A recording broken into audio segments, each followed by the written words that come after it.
नमस्कार जोहार। आइए जानते हैं फटाफट झारखंड की तमाम बड़ी खबरों को। पर अभी तक आपने इस वीडियो को लाइक नहीं किया है तो लाइक कर दें। साथ ही इस चैनल को यानी लगातार न्यूज़ झारखंड चैनल को सब्सक्राइब कर दें ताकि आप झारखंड की खबरों से अवगत रह सकें, साथ ही आप खुद भी अपडेट रह सकें। तो चलिए शुरू करते हैं। सदन में मैया योजना की राशि पर सरकार ने दिया जवाब, फिर भी क्यों मचा है बवाल। झारखंड सरकार की महत्वाकांक्षी योजना मैया सम्मान योजना की छठी और सातवीं किस्त को लेकर सरकार ने अपना रुख साफ किया है कि कब योजना की किस्त भेजी जाएगी।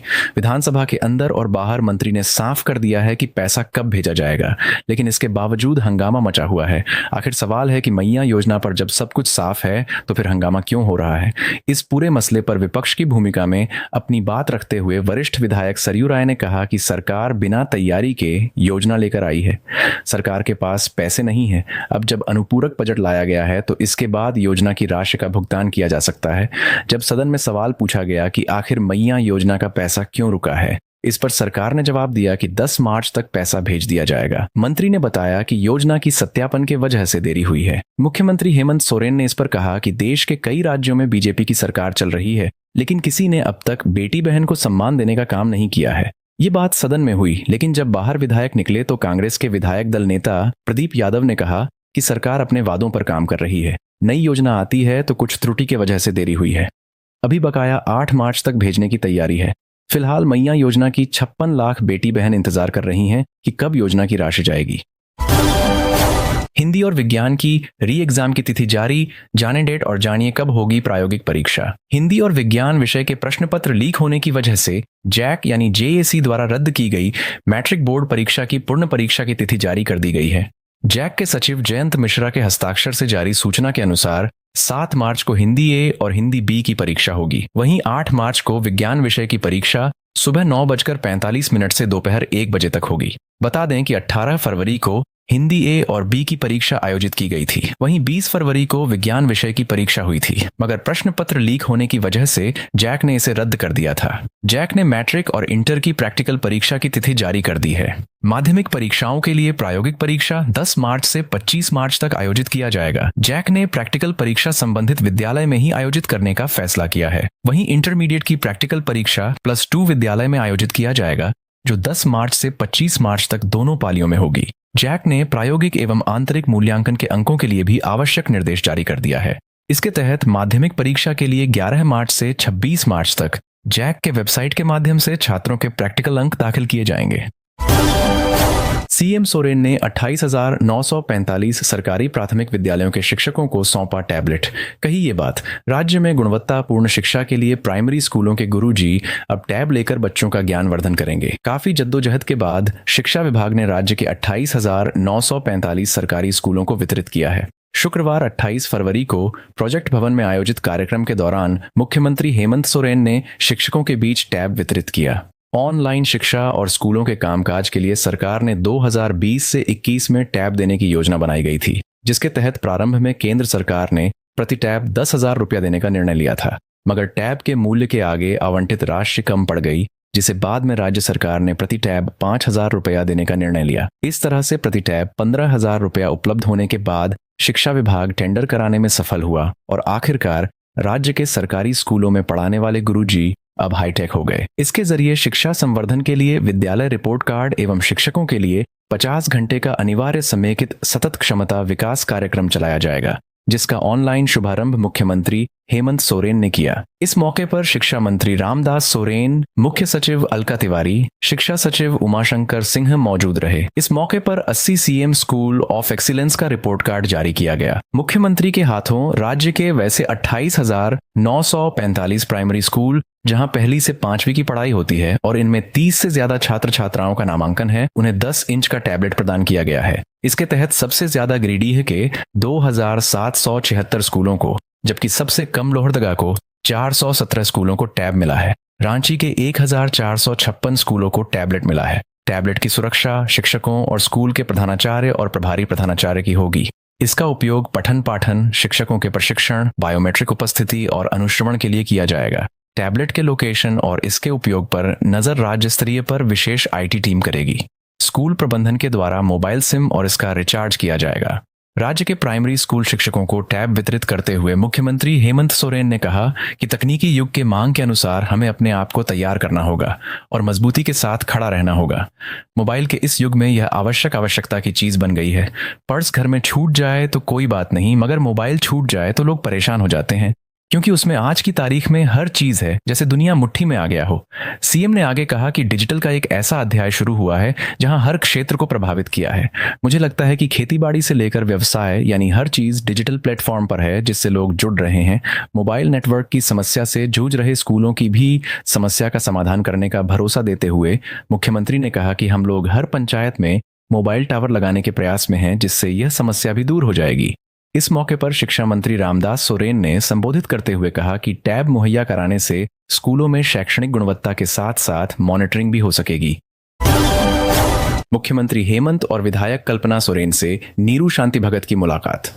झारखंड आंदोलनकारी और पूर्व विधायक कमल किशोर भगत की पत्नी नीरू शांति भगत ने शुक्रवार को मुख्यमंत्री हेमंत सोरेन और विधायक कल्पना सोरेन से मुलाकात की। इस मुलाकात को राजनीतिक दृष्टिकोण से काफी अहम माना जा रहा है और राजनीतिक गलियारों में यह चर्चा का विषय बन गई है।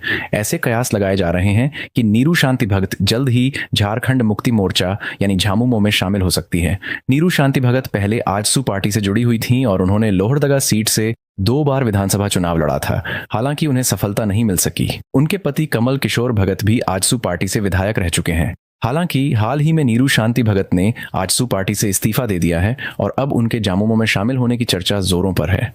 नीरू शांति भगत की मुलाकात के बाद राजनीतिक विश्लेषक अनुमान लगा रहे हैं कि वह झारखंड मुक्ति मोर्चा के साथ अपने राजनीतिक भविष्य को जोड़ सकती है। झामुमो में शामिल होने से नीरू शांति भगत को पार्टी की ओर से विभिन्न संभावनाओं का सामना करना पड़ सकता है, खासकर लोकसभा और विधानसभा चुनावों के मद्देनजर। मुख्यमंत्री हेमंत सोरेन और विधायक कल्पना सोरेन से उनकी मुलाकात ने इस राजनीतिक घटनाक्रम को और भी दिलचस्प बना दिया है। अब यह देखना दिलचस्प होगा कि क्या नीरू शांति भगत जल्द ही झामुमो की सदस्यता लेंगी और इस पार्टी में अपनी राजनीतिक यात्रा को आगे बढ़ाएंगी। माना जा रहा है कि नीरू शांति भगत की झारखंड मुक्ति मोर्चा यानी झामुमो में शामिल होने की संभावना ने राज्य की राजनीति में हलचल मचा दी है। इस मुलाकात को लेकर कई अटकलें लगाई जा रही हैं और यह देखना बाकी है कि वह भविष्य में किस पार्टी का हिस्सा बनती है और उनका राजनीतिक मार्ग क्या होता है। झारखंड में स्वास्थ्य सेवाओं की बदहाली, कैग रिपोर्ट में चौंकाने वाले खुलासे। कैग यानी सीजी की रिपोर्ट में झारखंड में सरकारी अस्पतालों में चिकित्सकों और पैरामेडिक्स की भारी कमी का खुलासा हुआ है। मार्च 2022 तक राज्य में चिकित्सा अधिकारियों और विशेषज्ञों के 3,634 स्वीकृत पदों में से 2,210 पद खाली पड़े थे। ये कुल आवश्यकता का 61% है। इसके अलावा स्टाफ नर्सों और अन्य चिकित्सा कर्मचारियों की भी भारी कमी पाई गई, जिससे मरीजों को गुणवत्तापूर्ण स्वास्थ्य सेवाएं नहीं मिल पा रही हैं। कैग की रिपोर्ट में झारखंड के सरकारी अस्पतालों में आवश्यक दवाओं की भारी कमी पाई गई। वर्ष 2020 से 21 और 2021 से 22 के दौरान सामुदायिक स्वास्थ्य केंद्रों, जिला अस्पतालों और मेडिकल कॉलेजों में 65% से लेकर 95% तक दवाओं की उपलब्धता नहीं थी। ये स्थिति राज्य की स्वास्थ्य सेवाओं की दयनीय स्थिति को दर्शाती है। कैग ने अपनी रिपोर्ट में खुलासा किया कि झारखंड सरकार कोविड-19 प्रबंधन के लिए आवंटित राशि को सही तरीके से खर्च नहीं कर सकी। केंद्र सरकार ने कोविड के लिए 483 करोड़ रुपए जारी किए थे, जिसमें से राज्य सरकार को 272 करोड़ रुपए जोड़ने थे। कुल 756 करोड़ रुपए की राशि में से केवल 436 करोड़ रुपए ही खर्च हो सके, जो कुल आवंटन का मात्र 32% था। कोविड-19 के लिए आवंटित राशि का समुचित उपयोग न होने के कारण कई महत्वपूर्ण स्वास्थ्य सुविधाएं विकसित नहीं की जा सकी। जिला स्तर पर RT-PCR प्रयोगशालाएं, शिशु चिकित्सा उत्कृष्टता केंद्र, सामुदायिक स्वास्थ्य केंद्र यानी CHC, प्राथमिक स्वास्थ्य केंद्र यानी PHC और तरल चिकित्सा ऑक्सीजन संयंत्रों की स्थापना अधूरी रह गई। इसके कारण मरीजों के कोविड सैंपल जांच के लिए दूसरे जिलों में भेजे गए, जिससे रिपोर्ट आने में 5 दिन से लेकर 2 महीने तक की देरी हुई। कैग की रिपोर्ट में वित्तीय अनियमितताओं की ओर भी इशारा किया गया है। वर्ष 2023 से 24 में विभिन्न विभागों द्वारा सहायक अनुदान के रूप में दी गई 19,125.12518 करोड़ रुपए की राशि के विरुद्ध 5,209 उपयोगिता प्रमाण पत्र जमा नहीं कराए गए। रिपोर्ट में आशंका जताई गई है कि इस राशि का व्यय किस प्रयोजन में किया गया, इसका कोई स्पष्ट ब्यौरा नहीं है, जिससे भ्रष्टाचार की संभावना से इनकार नहीं किया जा सकता। रिपोर्ट में बोकारो और धनबाद जिलों में मातृत्व लाभ योजना में हुई अनियमितताओं का भी जिक्र किया गया है। इसमें पाया गया कि कुछ महिला कर्मचारियों को मात्र 4 महीने में ही 2 बार मातृत्व लाभ मिल गया और प्रत्येक बार उन्हें 1,500 रुपए की अनुग्रह राशि दी गई। इस प्रकार की अनियमितताओं से सरकारी योजनाओं में भ्रष्टाचार की संभावना को बल मिलता है। झारखंड में केंद्र सरकार की आयुष्मान भारत योजना को आयुष्मान भारत मुख्यमंत्री जन आरोग्य योजना के नाम से लागू किया गया है। इस योजना के तहत प्रत्येक जरूरतमंद परिवार को सालाना 5 लाख रुपए तक की स्वास्थ्य सेवाएं उपलब्ध कराई जाती हैं। केंद्र सरकार इस योजना में 60% और राज्य सरकार 40% का योगदान देती है। हेमंत सरकार ने अबुआ स्वास्थ्य योजना की घोषणा की, जिसके तहत 15 लाख रुपए तक की स्वास्थ्य सेवाएं देने का वादा किया गया है। लेकिन सरकार ने इस योजना को लागू करने के लिए एक नोटिफिकेशन जारी किया, जिसके अनुसार यह योजना केवल शहरी क्षेत्रों में 50 बेड से अधिक है, ग्रामीण क्षेत्रों में 30 बेड से अधिक वाले अस्पतालों में ही लागू होगी। इस शर्त के चलते पूरे झारखंड में केवल 15 अस्पताल ही इस योजना के तहत पात्र रह जाएंगे, जबकि ग्रामीण क्षेत्रों में एक भी अस्पताल इस योजना में शामिल नहीं होगा। इसका मतलब यह है कि सरकार केवल बड़े कॉरपोरेट अस्पतालों को ही इस योजना का लाभ देना चाहती है, जिससे गरीब और ग्रामीण क्षेत्र के लोग इस योजना से वंचित रह जाएंगे। कैग की रिपोर्ट झारखंड में स्वास्थ्य सेवाओं की बदहाल स्थिति को उजागर करती है। चिकित्सकों और दवाओं की कमी, कोविड फंड का सही उपयोग न होना, सरकारी योजनाओं में भ्रष्टाचार और अनियमितताएं तथा आयुष्मान भारत और अबुआ स्वास्थ्य योजना के क्रियान्वयन में धांधली, ये सभी मुद्दे दर्शाते हैं कि झारखंड की स्वास्थ्य व्यवस्था सुधार की सख्त जरूरत है। अगर सरकार जल्द ही आवश्यक कदम नहीं उठाती तो राज्य की जनता को बेहतर स्वास्थ्य सेवाएं मिलने में और ज्यादा कठिनाइयों का सामना करना पड़ेगा। एंटी करप्शन ब्यूरो ने कोतवाली थाने के एसआई को घूस लेते रंगे हाथों दबोचा। रांची के कोतवाली थाना के एसआई को घूस लेते रंगे हाथों एंटी करप्शन ब्यूरो की टीम ने दबोचा है। मिली जानकारी के अनुसार यह रिश्वत एक व्यक्ति का मोबाइल थाना से छुड़ाने के नाम पर मांगी गई थी। दरअसल आर्म्स एक्ट के एक आरोपी को कोतवाली थाने की पुलिस ने गिरफ्तार किया था। इस दौरान आरोपी का एक महंगा मोबाइल भी थाने की पुलिस ने जब्त किया। अर्शिकांत इस केस का आईओ थे। इंस्पेक्टर अर्शिकांत मोबाइल को थाने से छोड़ने के लिए पीड़ित से 5,000 रुपए की मांग की थी, जिसके बाद आरोपी के भाई ने एसीबी से संपर्क किया। एसीबी ने योजनाबद्ध तरीके से सब इंस्पेक्टर को पकड़ा है। बताया जा रहा कि एसीबी ने एसआई अर्शिकांत को महिला थाना परिसर से घूस लेते गिरफ्तार किया और फिर अपने साथ ले गई। सोशल मीडिया पर सांप्रदायिक पोस्ट करने वाला गिरफ्तार, धार्मिक भावनाएं भड़काने के आरोप में पकड़ा गया। सोशल मीडिया पर सौहार्द बिगाड़ने संबंधी पोस्ट करने के आरोप में गढ़वा जिले के भवनाथपुर पुलिस ने एक युवक को गिरफ्तार कर लिया है। साथ ही उसका मोबाइल जब्त किया गया है। एसडीपीओ सत्येंद्र नारायण सिंह ने शुक्रवार को प्रेस वार्ता में बताया कि भवनाथपुर थाना क्षेत्र के झगराखांद डीएच निवासी जयप्रकाश गुप्ता की ओर से सोशल मीडिया पर सामाजिक सौहार्द बिगाड़ने वाला पोस्ट किया गया था। इसके बाद युवक के खिलाफ गुरुवार को नामजद केस दर्ज कराया गया था। बताया कि उक्त युवक के विरुद्ध पूर्व में भी सोशल मीडिया पर आपत्तिजनक पोस्ट करने को लेकर थाना में केस दर्ज है। राज्य कर्मियों, सेवानिवृत्त कर्मियों और अधिवक्ताओं को हेमंत सरकार का बड़ा तोहफा, 5 लाख रुपए का मिलेगा मुफ्त स्वास्थ्य सुविधा। झारखंड सरकार ने एक ऐतिहासिक फैसला लेते हुए राज्य कर्मियों, सेवानिवृत्त कर्मियों और अधिवक्ताओं को बड़ा तोहफा दिया है। मुख्यमंत्री हेमंत सोरेन ने इन सभी के लिए 5 लाख रुपए तक का मुफ्त स्वास्थ्य बीमा देने की घोषणा की है।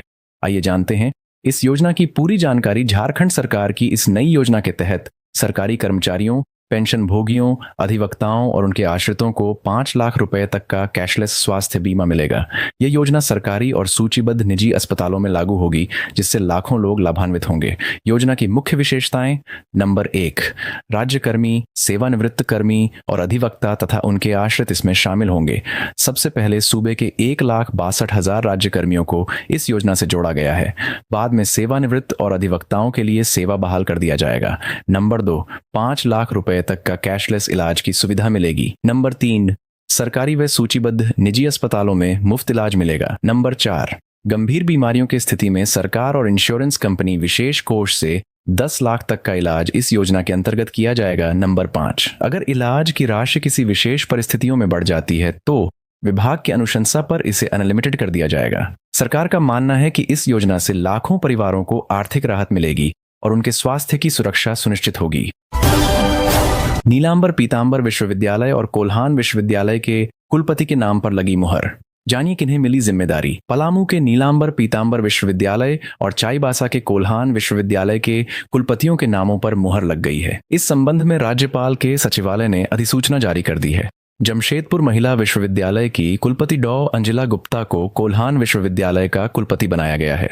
जबकि डॉक्टर दिनेश कुमार सिंह को नीलांबर पीतांबर विश्वविद्यालय का कुलपति नियुक्त किया गया है। अधिसूचना के मुताबिक दोनों कुलपतियों का कार्यकाल पदभार ग्रहण करने की तारीख से 3 वर्ष के लिए रहेगा। पेरेंट ऑन ऑर्गेनाइजेशन से विजिलेंस क्लियरेंस के बाद दोनों पदभार ग्रहण करेंगे। झारखंड स्टेट यूनिवर्सिटी एक्ट 2000 के सेक्शन 10 राज्यपाल शाह कुलाधिपति ने नियुक्ति को स्वीकृति दी है। जमशेदपुर महिला विश्वविद्यालय की कुलपति डॉक्टर अंजिला गुप्ता को कोल्हान विश्वविद्यालय का कुलपति नियुक्त किया गया है। इससे पहले वे छत्तीसगढ़ के गुरु घासीदास केंद्रीय विश्वविद्यालय की कुलपति रह चुकी हैं।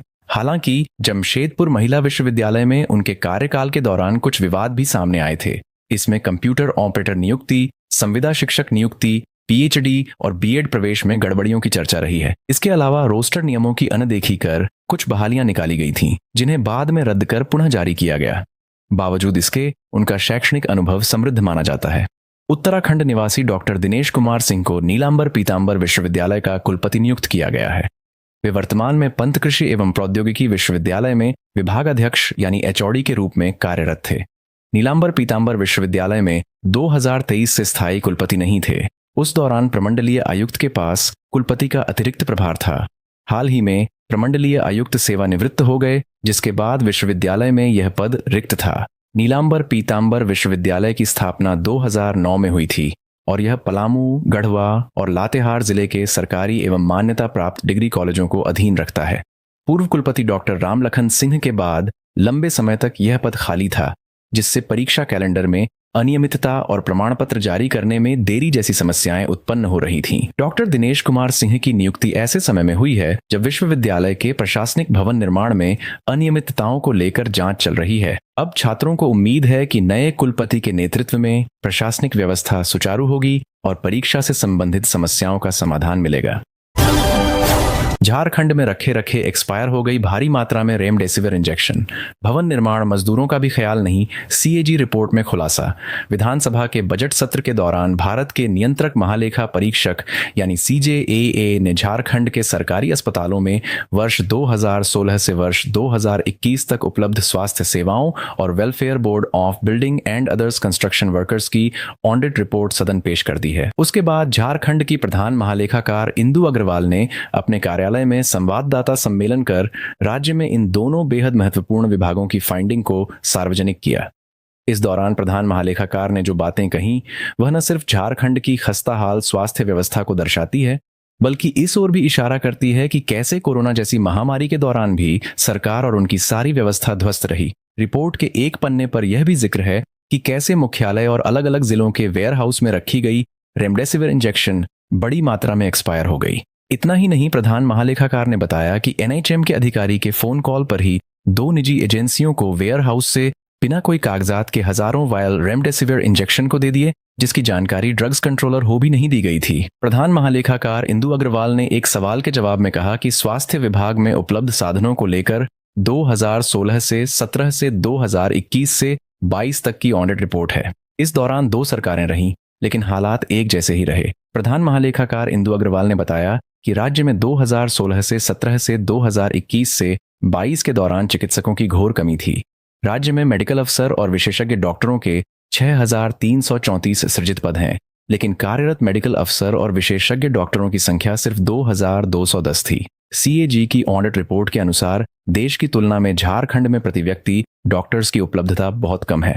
राष्ट्रीय स्तर पर जहां 10,000 की आबादी पर 37 डॉक्टर्स हैं, वहीं झारखंड में यह संख्या महज 4 है। इसके अलावा नर्स और पैरामेडिकल स्टाफ की भारी कमी से सरकारी स्वास्थ्य व्यवस्था जूझ रही है, जिसका असर राज्य के लोगों के स्वास्थ्य सेवा पर पड़ रहा है। इंदु अग्रवाल ने कहा कि ओपीडी में मरीजों की संख्या इतनी अधिक है कि वहां ड्यूटी पर तैनात डॉक्टर प्रति मरीज 5 मिनट का भी समय नहीं दे पा रहे हैं। सीएजी की रिपोर्ट में यह भी बताया गया है कि राज्य के 6 मेडिकल कॉलेजों में शैक्षणिक और गैर शैक्षणिक कर्मचारियों की क्रमशः 48% और 45% पद खाली पड़े थे। आयुष महाविद्यालय में तो शिक्षकों की 60% से 66% तक कमी थी। राजकीय होम्योपैथी कॉलेज में यह कमी 71% से 87% थी। सीएजी की रिपोर्ट में यह भी खुलासा किया गया है कि जिन जिन जिला अस्पतालों, सामुदायिक स्वास्थ्य केंद्रों और प्राथमिक स्वास्थ्य केंद्रों की ओपीडी व्यवस्था का ऑडिट किया गया, उसमें से कहीं भी सभी प्रकार की सुविधा उपलब्ध नहीं थी।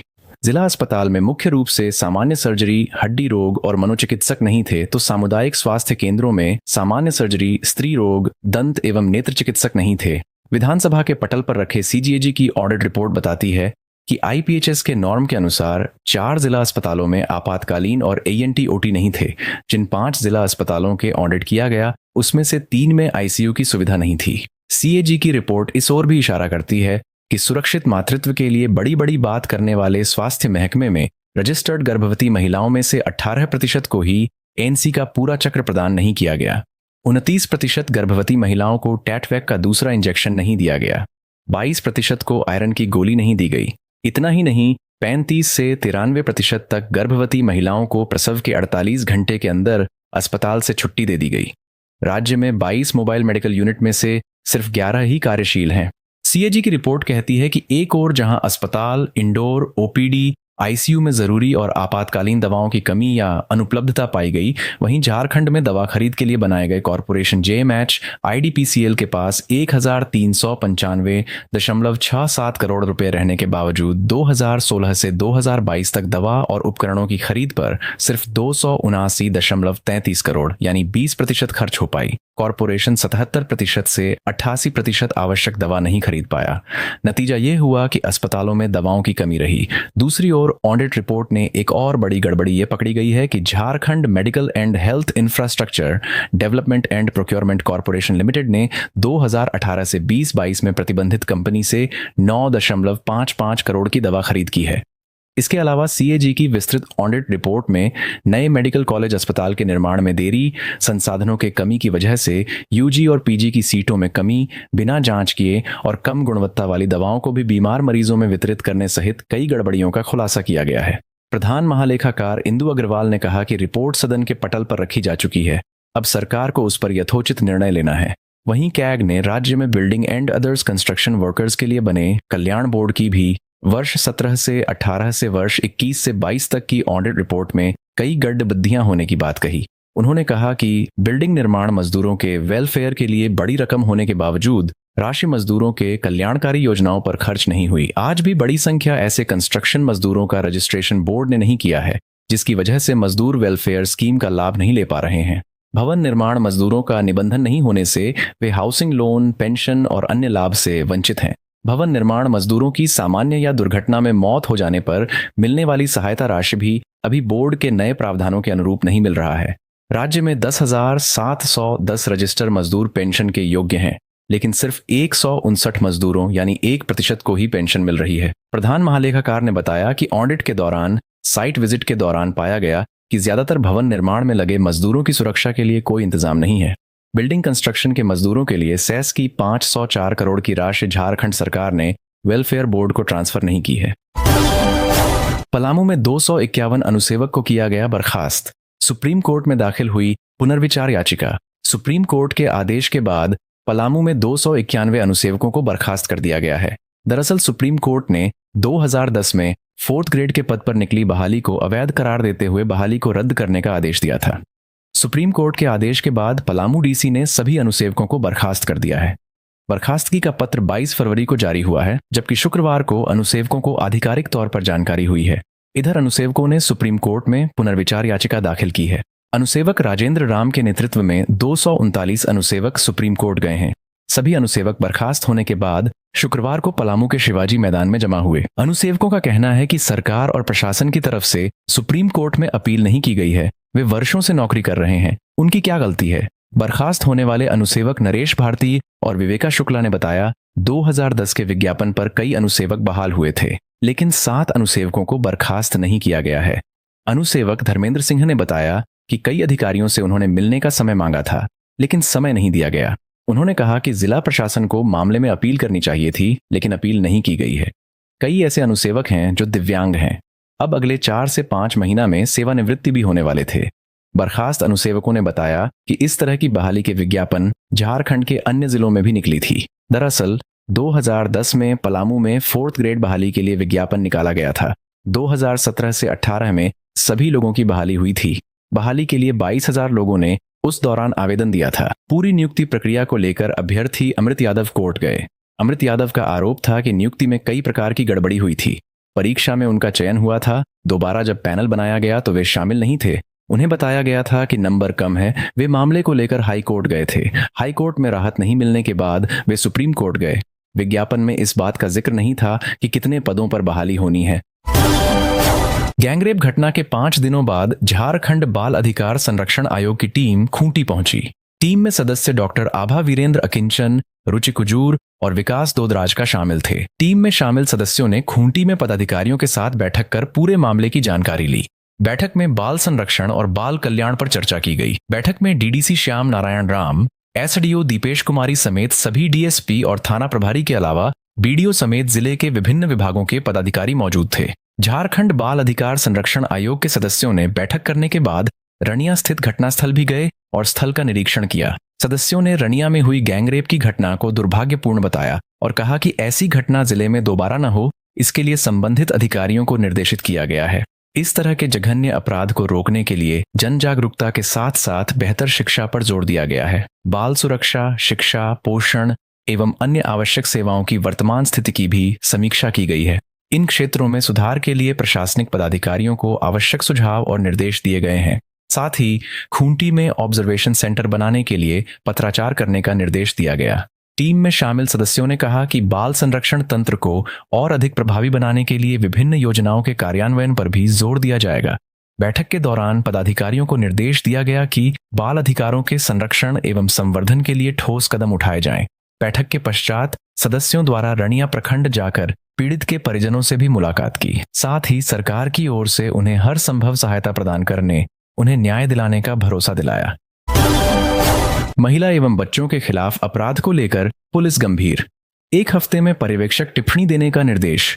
महिला एवं बच्चों के प्रति अपराध पर लगाम लगाने के लिए पुलिस ने कई बिंदुओं पर कार्य शुरू किया है।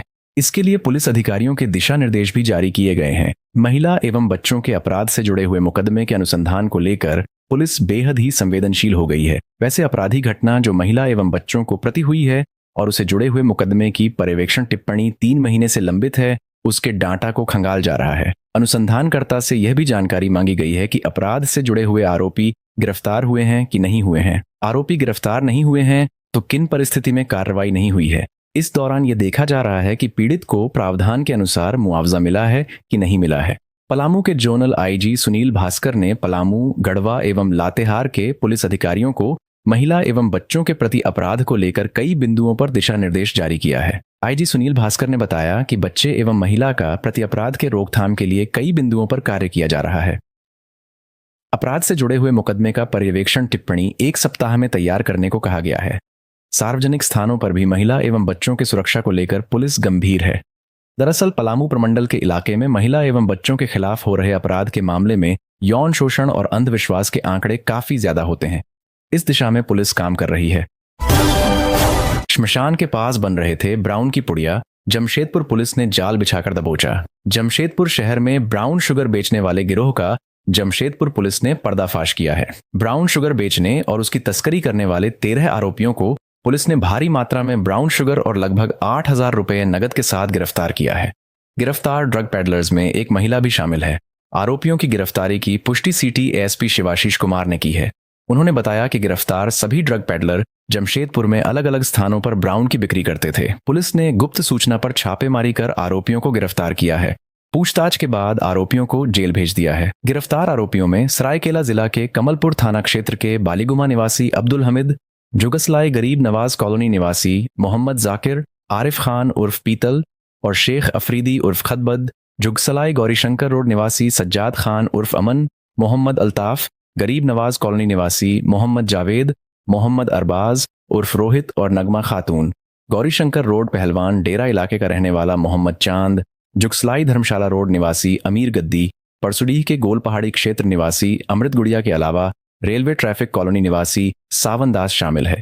गिरफ्तार ड्रग पेडलर्स के पास से पुलिस ने 150 ग्राम ब्राउन शुगर के अलावा 7,920 रुपये कैश, डिजिटल नाप तौल की मशीन, 8 मोबाइल फोन समेत ब्राउन शुगर को पैक करने के सामान को जब्त किया है। जब्त ब्राउन शुगर की कीमत 15 लाख रुपए आंकी गई है। सिटी एसपी कुमार शिवाशीष ने बताया कि गुप्त सूचना मिली थी कि सभी आरोपी जुगसलाई क्षेत्र स्थित श्मशान घाट के पास ब्राउन शुगर की छोटी छोटी पुड़िया बना रहे हैं। सूचना के आधार पर सच्चाई जानने के लिए एक टीम बनाई गई। टीम में डीएसपी लॉ एंड ऑर्डर भी शामिल थे। टीम ने छापेमारी कर सभी 13 आरोपियों को गिरफ्तार किया। सीटीएसपी ने बताया कि ब्राउन शुगर की खरीद बिक्री का मुख्य सरगना अब्दुल हामिद है। वह सरायकेला खरसावां जिले से ब्राउन शुगर लेकर जमशेदपुर आता था और जुगसलाई क्षेत्र में इसकी पुड्डियां बनाकर शहर के अलग अलग क्षेत्र में सप्लाई करवाता था। सीटीएसपी ने बताया कि ओडिशा और बंगाल के रास्ते ब्राउन शुगर लाया जाता था। चोरी की मोटरसाइकिल पर घूम रहा था अपराधी, पुलिस ने पकड़ा तो हुआ बड़ा खुलासा। गिरिडीह पुलिस ने चोरी की मोटरसाइकिल पर घूम रहे एक शख्स को पकड़ा है। पकड़े गए आरोपी से पूछताछ करने पर बड़ा खुलासा हुआ है। उसकी निशानदेही पर पुलिस ने बड़ी सफलता हासिल की है। पकड़ा गया व्यक्ति मुफस्सिल थाना क्षेत्र के सिहोड़िया का रहने वाला अभिषेक कुमार बरनवाल है। एसपी ने बताया कि लगातार हो रही मोटरसाइकिल चोरी की घटना पर अंकुश लगाने के लिए अलग अलग टीम बनाकर जांच अभियान चलाया जा रहा था। इसी क्रम में पचंबा थाना पुलिस ने बनखंजो स्थित ऊसरी नदी के पुल के पास एक व्यक्ति को रोकने की कोशिश की। पुलिस को देखकर युवक मोटरसाइकिल लेकर भागने लगा, जिसे पुलिस टीम ने खदेड़कर पकड़ा और उससे पूछताछ पर बाइक की चोरी होने का पूरा मामला जाना। सख्ती से पूछने पर युवक ने बताया कि 18 फरवरी को उसने उक्त बाइक की चोरी नगर थाना क्षेत्र के भंडारीडीह से की थी। पकड़े गए युवक ने पुलिस को बताया कि वह बाइक चोर गिरोह का सक्रिय सदस्य है। उसके द्वारा नगर थाना, मुफस्सिल थाना, पचंबा थाना एवं अन्य अलग अलग क्षेत्रों से कई बाइक की चोरी कर अलग अलग स्थानों पर बेची गई है। एसपी ने बताया कि पकड़े गए युवक के शास्त्री नगर स्थित घर की पार्किंग से चोरी की 5 मोटरसाइकिल बरामद की है। इसके साथ ही उसकी निशानदेही पर बिहार जमुई के चंद्रमंडी थाना क्षेत्र स्थित सिमरा निवासी लाला पासवान उर्फ लखन पासवान के पास छिपाकर रखी गई 5 मोटरसाइकिल और सुनसान जंगल से 4 मोटरसाइकिल बरामद की गई है। बताया गया कि पकड़ा गया युवक अभिषेक कुमार बरनवाल उर्फ गोलू बाइक चोर गिरोह का सक्रिय सदस्य है। उसके द्वारा गिरोह के अन्य सदस्यों के साथ मिलकर वह बाइक चोरी कर उनकी बिक्री करता था। गिरफ्तार युवक के विरुद्ध कांड अंकित करते हुए उसे जेल भेज दिया गया है। पुलिस टीम गिरोह के अन्य सदस्यों की गिरफ्तारी के लिए छापेमारी कर रही है। रांची के राज मोटर्स ने बेची चोरी की गाड़ी, फर्जीवाड़ा का ऐसे हुआ खुलासा। हजारीबाग जिला परिवहन कार्यालय इन दिनों पूरे राज्य भर में चर्चा में है। इस कार्यालय से 2 गाड़ी को एक ही रजिस्ट्रेशन नंबर दिया गया, जिसका इंजन नंबर और चेचिस नंबर भी एक था। जांच में यह बात स्पष्ट हो गई है कि हजारीबाग में जो सेकंड हैंड गाड़ी का रजिस्ट्रेशन हुआ था वह चोरी की थी। आरसी बुक और रजिस्ट्रेशन नंबर फर्जीवाड़ा से निकलकर दूसरे व्यक्ति को नंबर उपलब्ध कराया गया था। हजारीबाग जिला परिवहन कार्यालय से फर्जीवाड़ा कर सत्येंद्र सिंह की वाहन बताकर सचिन दास को ट्रांसफर की गई स्कॉर्पियो बिहार के पूर्णिया से चोरी की गई थी। उसका असली नंबर BR 11PA 8427 है और जांच के अनुसार दिसंबर 2022 में वाहन की चोरी गई थी। इससे पूर्व स्कॉर्पियो की बिक्री तीसरी बार हो चुकी थी। इसका अंतिम मालिक वैशाली जिला का अमरजीत कुमार पिता रामराज सिंगरा है। जांच में इस बात की पुष्टि हुई है कि 2022 तक महिंद्रा शोरूम में वाहन की अंतिम सर्विस की गई 2017 मॉडल BS4 स्कॉर्पियो है। हजारीबाग सदर थाना में परिवहन कार्यालय द्वारा खरीदार सचिन दास सहित अन्य पर प्राथमिकी कराई गई है। परिवहन पदाधिकारी बैजनाथ कामती के आवेदन पर प्राथमिकी दर्ज कराई गई है। सदर थाना को दिए गए आवेदन में इस बात की जानकारी दी गई है कि फर्जी दस्तावेज प्रस्तुत कर परिवहन कार्यालय से वाहन को पंजीकृत कराया गया। शुक्रवार को प्राथमिकी दर्ज कराने की कवायद की जा रही थी। परिवहन कार्यालय के आवेदन पर मामला दर्ज होते ही एक बड़े वाहन चोर गिरोह का पर्दाफाश करने का जिम्मा सदर थाना की पुलिस पर आ जाएंगी। जानकारी के अनुसार जब वाहन का दूसरे नाम से ट्रांसफर किए गए थे, उस वक्त परिवहन कार्यालय हजारीबाग में मनोज एक्का नामक सहायक को इस कार्य का जिम्मा था। मनोज एक्का ने ही वाहन जांच को लेकर अपनी संस्वीकृति दी थी और नवनियुक्त पदाधिकारी को MB एक्ट के तहत बिना मालिक को बुलाए नाम ट्रांसफर किए जाने की सूचना देकर अपने विश्वास में ले लिया और नाम स्थानांतरण करा दिए गए। रांची के कांटाटोली चौक पर नए पुराने वाहनों की खरीद बिक्री का धंधा करने वाला राज मोटर्स चोरी के वाहन को खपाने के लिए जाली दस्तावेज तैयार किए थे। उसने ही सचिन दास को बेचे गए वाहन का नाम ट्रांसफर कराने का जिम्मा लिया था। परिवहन कार्यालय हजारीबाग से मिली भगत कर सारा खेल को अंजाम दिया और बिना मालिक को बुलाए वाहन का नाम भी ट्रांसफर करा दिया था। ये सच परिवहन कार्यालय और वाहन के खरीदार सचिन दास की जांच और दी गई जानकारी के बाद सामने आया है। जांच में कई बड़े चौंकाने वाले तथ्य सामने आए हैं। जैसे जैसे जांच आगे बढ़ रहा है, परत दर परत सच्चाई सामने आ रही है। संभावना है कि राज मोटर्स से लेकर दलाल शशि, बबलू और अन्य भी पुलिस के गिरफ्त में आएंगे। रांची के होठवार जेल से हत्या का आरोपी फरार, जेल में मचा हड़कंप। रांची होठवार स्थित बिरसा मुंडा केंद्रीय कारागार से एक कैदी फरार हो गया है। शुक्रवार को हुई सामूहिक हाजिरी के बाद जेल प्रशासन को जानकारी मिली कि कैदी फरार हो गया है, जिसके बाद जेल में हड़कंप मच गया। रांची के बिरसा मुंडा केंद्रीय कारागार की सुरक्षा को लेकर गंभीर सवाल खड़े हो गए हैं। रांची जेल से समीर तिर्की उर्फ शाकिर तिर्की नाम का कैदी फरार हो गया है। समीर तिर्की नाम का कैदी फरार हुआ है। इसकी जानकारी जेल प्रशासन को नहीं है। शुक्रवार की सुबह जब कैदियों की हाजिरी शुरू हुई तब जेल प्रशासन को यह जानकारी मिली कि समीर तिर्की जेल से फरार हो चुका है। मामले की जानकारी मिलने के बाद जेल प्रशासन और जेल में हड़कंप मचा हुआ है। फरार कैदी की तलाश में कई टीमों को लगाया गया है। झारखंड के जेल आईजी सुदर्शन मंडल ने बताया कि एक कैदी के भागने की सूचना मिली है। उसकी तलाश में रांची पुलिस के साथ छापेमारी अभियान चलाया जा रहा है। हत्या के मामले में जेल में बंद समीर तिर्की किन परिस्थितियों में जेल से भागा, इसकी जांच की जा रही है। मिली जानकारी के अनुसार समीर तिर्की उग्रवादी संगठन से जुड़ा हुआ है। वह गुमला का रहने वाला है। गुमला पुलिस के द्वारा उसे साल 2018 में गिरफ्तार किया गया था। 2018 से ही समीर रांची के बिरसा मुंडा केंद्रीय कारागार में बंद था। बताया जा रहा है कि समीर गुरुवार की शाम लगभग 7 बजे केंद्रीय कारागार से फरार हुआ है। हजारीबाग में 594 टीबी के हैं एक्टिव मरीज। देश भर में चल रहा है टीबी उन्मूलन कार्यक्रम। स्वास्थ्य और परिवार कल्याण मंत्रालय के द्वारा भारत सरकार ने राष्ट्रीय टीबी उन्मूलन कार्यक्रम के तहत टीबी का पता लगाने और मृत्यु दर की चुनौतियों से निपटने के उद्देश्य से व्यापक 100 दिवसीय अभियान की शुरुआत की है। 7 दिसंबर से 7 मार्च तक पूरे देश भर में यह कार्यक्रम चलाया जा रहा है। हजारीबाग में अब तक इस अभियान से 594 टीबी मरीजों को चिन्हित किया गया है, जिसमें 523 मरीज का इलाज शुरू कर दिया गया है। हजारीबाग जिले को टीबी मुक्त करने के लिए अभियान चल रहा है। 100 दिन के इस अभियान में कई कार्यक्रम का आयोजन किया जा रहा है। स्वास्थ्य कर्मी सुदूरवर्ती क्षेत्रों में जाकर लोगों को इस बारे में जागरूक कर रहे हैं। ऐसा व्यक्ति जो संदिग्ध है उनका टेस्ट भी किया जा रहा है ताकि यह पता चल सके कि व्यक्ति संक्रमित तो नहीं है। इसी क्रम में सदर अस्पताल में मीडिया कर्मियों का वर्कशॉप आयोजित किया गया, जिसका उद्देश्य लोगों के बीच जागरूकता लाना है। कार्यक्रम के दौरान जिला टीबी पदाधिकारी डॉक्टर RK जायसवाल ने कहा कि टीबी का इलाज संभव है। किसी भी व्यक्ति को यदि ऐसा प्रतीत होता है कि वह टीबी से प्रभावित है तो उसको नजदीकी स्वास्थ्य केंद्र में जाकर अवश्य टेस्ट करवा लेना चाहिए। उनका यह भी कहना है कि आम लोगों में भी जागरूकता आनी चाहिए कि किसी व्यक्ति में लक्षण दिखता है तो इसकी जानकारी विभाग को दे। जिले में अब तक 594 टीबी मरीज चिन्हित किए गए हैं, जिसमें 542 मरीज का इलाज शुरू कर दिया गया है। झारखंड पुलिस एसोसिएशन में मतदान, रात 12 बजे तक आएगा final result. Jharkhand police association में मतदान की शुरुआत हो चुकी है। सुरक्षा और सभी तरह के इंतजाम के बीच रांची के लाइन टैंक रोड स्थित पुलिस एसोसिएशन के मुख्यालय में कतारबद्ध होकर पुलिस वाले मतदान कर रहे हैं। झारखंड पुलिस एसोसिएशन के चुनाव में गजब का उत्साह पुलिस कर्मियों के बीच नजर आ रहा है। आम चुनाव की तरह ही पुलिस वाले लाइन में लगकर अपने संगठन के लिए मतदान कर रहे हैं। बता दें कि झारखंड पुलिस एसोसिएशन के 7 महत्वपूर्ण पदों के लिए शुक्रवार की सुबह से मतदान चल रहा है। मतदान में भाग लेने के लिए झारखंड के विभिन्न जिलों से मतदाता रांची पहुंचे। चुनाव से एक दिन पहले झारखंड पुलिस संगठन का अधिवेशन भी हुआ। अब 1000 से ज्यादा पुलिस वाले संगठन के अध्यक्ष, उपाध्यक्ष, महामंत्री, संयुक्त सचिव और संगठन सचिव के पद के लिए पुलिसकर्मी मतदान कर रहे हैं। इस बार के चुनाव में अध्यक्ष पद के लिए रविंद्र कुमार सिंह और राहुल कुमार मुर्मू के बीच जबरदस्त टक्कर है। इसके अलावा उपाध्यक्ष पद के लिए मोहम्मद आफ्ताब आलम, रमाकांत उपाध्याय, रोहित कुमार रजक, अशोक कुमार तिवारी अपनी किस्मत आजमा रहे हैं। झारखंड पुलिस एसोसिएशन के वर्तमान अध्यक्ष योगेंद्र सिंह ने बताया कि चुनाव बेहद शांतिपूर्ण तरीके से चल रहा है। लोग कतारबद्ध होकर अपने मतों का प्रयोग कर रहे हैं। शुक्रवार की शाम 5 बजे तक मतदान होगा। रिजल्ट देर रात तक आने की संभावना थी। जीते हुए कैंडिडेट का शपथ ग्रहण समारोह भी शनिवार को ही करवाया जाएगा। देवघर में महिला सुरक्षा को लेकर कार्यशाला, कम साक्षरता दर को बताया वजह। देवघर जिले में महिला सुरक्षा को लेकर एक कार्यक्रम का आयोजन किया गया। कार्यक्रम में देवघर जैसे जिले में महिलाओं को कैसे सुरक्षित रखा जाए, इस पर विस्तार से चर्चा की गई। ये कार्यक्रम जिला प्रशासन की तरफ से आयोजित किया गया। महिलाओं की सुरक्षा को लेकर जिला समाज कल्याण पदाधिकारी कुमारी रंजना बताती हैं कि देवघर जिले में महिलाओं के सुरक्षित नहीं रहने का सबसे बड़ा कारण महिलाओं का शिक्षा दर कम होना है। उन्होंने कहा कि देवघर जिला बाल विवाह के मामले में पूरे राज्य में दूसरे नंबर पर है, जिससे यह स्पष्ट हो रहा है कि देवघर में आज भी महिलाओं के बीच साक्षरता 0 के बराबर है। कुमारी रंजना बताती हैं कि देवघर जिले में महिलाओं को सुरक्षित रखने के लिए कई सरकारी योजनाएं चलाई जा रही हैं, जिसका लाभ किशोरी एवं 18 से 30 वर्ष की लड़कियां ले सकती हैं।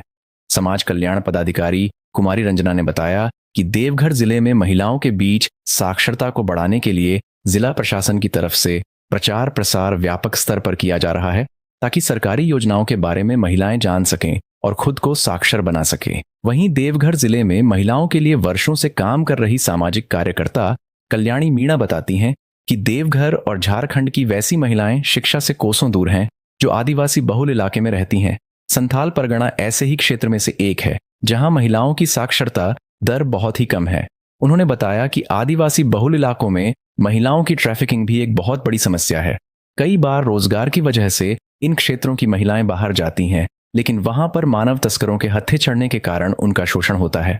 इन मसले को लेकर जिला प्रशासन में लोकपाल के पद पर कार्यरत कल्पना झा बताती हैं कि महिलाओं की सुरक्षा तभी मुकम्मल हो सकती है जब महिलाएं खुद अपनी सुरक्षा के प्रति सजग हों। इसके लिए उन्हें ज्यादा से ज्यादा साक्षर एवं जानकारी होने की जरूरत है।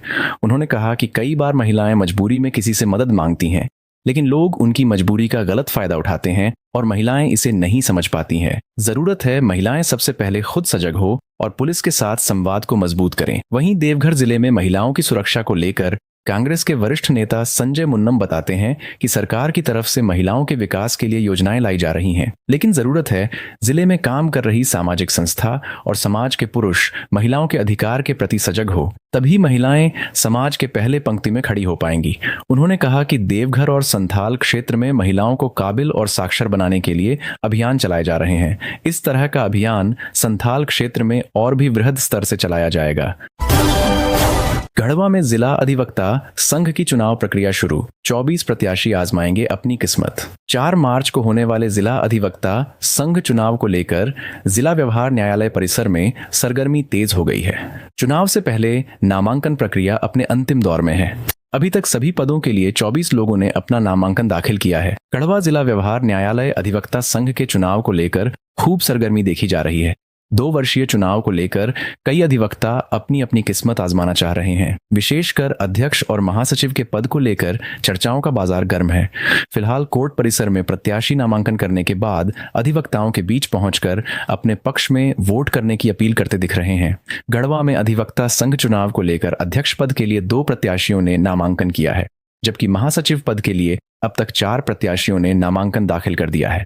अध्यक्ष पद के लिए वरिष्ठ अधिवक्ता गौतम कृष्ण सिन्हा एवं महासचिव पद के लिए वरिष्ठ अधिवक्ता परेश तिवारी ने अपना नामांकन दाखिल किया। वहीं सभी पदों की बात की जाए तो अब तक कुल 24 प्रत्याशियों ने अपना नामांकन दाखिल किया है। चुनाव पदाधिकारी ने कहा कि चुनाव 4 मार्च को है और हम लोगों ने चुनाव की तैयारी कर ली है। पर्यवेक्षक के रूप में बार काउंसिल से 2 सदस्य आ रहे हैं। 4 मार्च को मतदान होंगे और 5 मार्च को वोटों की गिनती कराकर प्रमाण पत्र दे दिया जाएगा।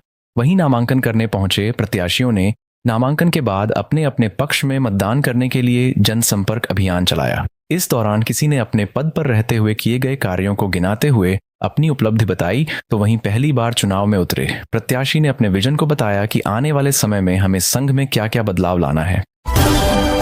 मैट्रिक पेपर लीक का अभियुक्त भी शामिल हो गया था अभाविप के आंदोलन में। जाने क्या है माजरा। मैट्रिक पेपर लीक करने के मामले में कोडरमा पुलिस द्वारा गिरिडीह से 6 लोगों को गिरफ्तार किया गया, फिर सभी 6 लोगों को जेल भेज दिया गया और फिर गुरुवार को रिमांड पर लिया गया। इन सब के बीच यह पता चला है कि इस मामले में गिरफ्तार अंशु कुमार पांडेय 21 फरवरी के उस आंदोलन में शामिल था जिसका आयोजन अखिल भारतीय विद्यार्थी परिषद ने किया था। बताया जाता है कि इसकी जानकारी अंशु ने कोडरमा पुलिस के पूछताछ में दी है। दरअसल 20 फरवरी को विज्ञान की परीक्षा होने के बाद यह साफ हो गया कि प्रश्न पत्र लीक हुआ था। ऐसे में जैक ने हिंदी और विज्ञान की परीक्षा को रद्द कर दी। इस बीच इस मामले को लेकर 21 फरवरी को अभाविप ने रांची समेत गिरिडीह में आंदोलन किया। गिरिडीह टावर चौक पर सीएम का पुतला भी फूंका गया। यहीं अभाविप के आंदोलन में अंशु भी शामिल हो गया। अखिल भारतीय विद्यार्थी परिषद के जिला संयोजक उज्जवल तिवारी का कहना है कि अंशु कुमार पांडेय नामक युवक को वे जानते नहीं है। अंशु का संबंध भी संगठन से नहीं है। आंदोलन के समय वह कैसे आया यह कहा नहीं जा सकता। इसको लेकर जेएमएम के संयोजक प्रमुख सह जिला 20 सूत्री उपाध्यक्ष संजय सिंह ने कहा कि भारतीय जनता पार्टी व उनकी इकाई हमेशा से ही सरकार को बदनाम करने का काम करती रही है। जो व्यक्ति प्रश्न पत्र लीक करने के मामले में गिरफ्तार हुआ है वह अगर अखिल भारतीय विद्यार्थी परिषद के कार्यक्रम में मौजूद है तो सवाल गंभीर है। प्रशासन पूरे मामले की जांच कर रही है और सब कुछ साफ हो जाएगा। राष्ट्रीय विज्ञान दिवस पर 3 शिक्षकों को सम्मानित। राष्ट्रीय विज्ञान दिवस के अवसर पर रांची जिले के 3 उत्कृष्ट विज्ञान शिक्षकों को उनके योगदान के लिए सम्मानित किया गया। उपायुक्त श्री मंजूनाथ भजंत्री ने अपने आवासीय कार्यालय में आयोजित समारोह में शिक्षकों को प्रशस्ति पत्र और स्मृति चिन्ह प्रदान कर सम्मानित किया।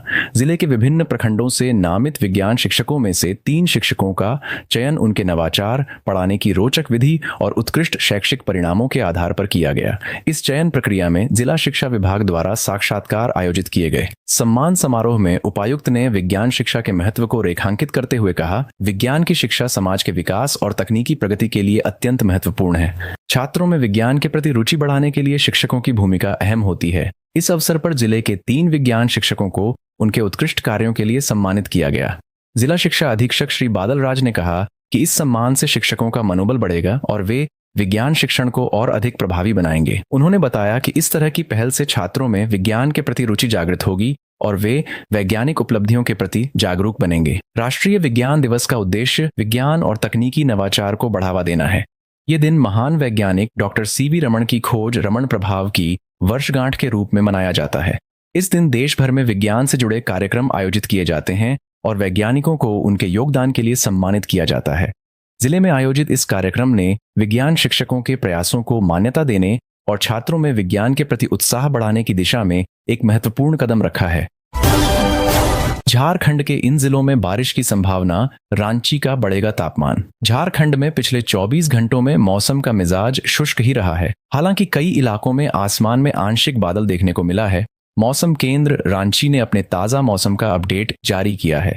इस रिपोर्ट के अनुसार 1 मार्च को राज्य के उत्तर पूर्वी और निकटवर्ती उत्तरी भागों में आसमान में बादल छाने और हल्की बारिश होने की संभावना है। राज्य के उत्तर पूर्वी जिलों के अलावा अन्य हिस्सों में भी आंशिक बादल छाए रह सकते हैं। मौसम केंद्र रांची के अनुसार 1 मार्च को रांची के तापमान 19 से 33 डिग्री सेल्सियस के बीच रह सकता है।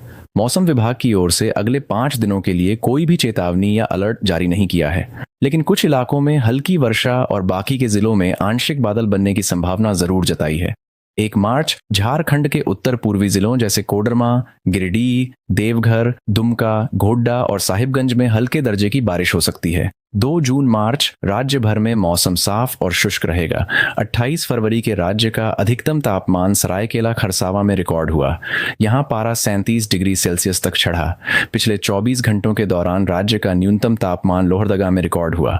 यहां पारा 10.3 डिग्री सेल्सियस तक गिरा। इस दौरान रांची के न्यूनतम तापमान 15 डिग्री सेल्सियस, जमशेदपुर का 18 डिग्री सेल्सियस, डाल्टनगंज का 13 डिग्री सेल्सियस रिकॉर्ड हुआ। तो ये थी आज की कुछ मुख्य बड़ी खबरें। जुड़े रहे इस चैनल के साथ। ऐसे ही आपको इस चैनल के माध्यम से झारखंड की तमाम छोटी बड़ी खबरों का अपडेट मिलता रहेगा। मिलते हैं फिर से अगले वीडियो में। तब तक हमें इजाजत दीजिए। जोहार।